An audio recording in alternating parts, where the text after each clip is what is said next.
আসসালামু আলাইকুম। আজকে আপনাদের দেখাবো হাই পার্সেন্টের গাড়ল।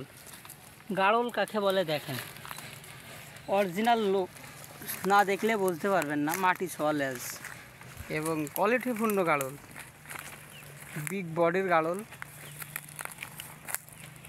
কোয়ালিটিটুকু দেখেন।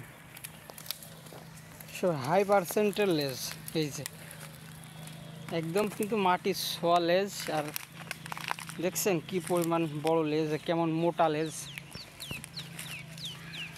লেজগুলা দেখেন। বডি বিগ বডির গাড়ল। এটা প্রেগনেন্ট, এটাও প্রেগনেন্ট। সামনে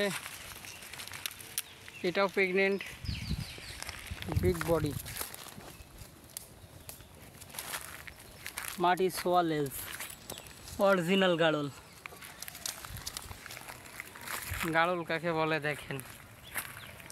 আমাদের খামারে যারা আমার খামারের ভিডিওগুলো দেখেন, অবশ্যই চ্যানেলটি সাবস্ক্রাইব করে দেবেন, পাশে থাকা বেল আইকনটি বাজিয়ে দেবেন, যেন গাড়লের ভিডিওগুলো নিয়মিত আপলোড করতে পারি। সবাই ভালো থাকেন, সুস্থ থাকেন। আসসালামু আলাইকুম।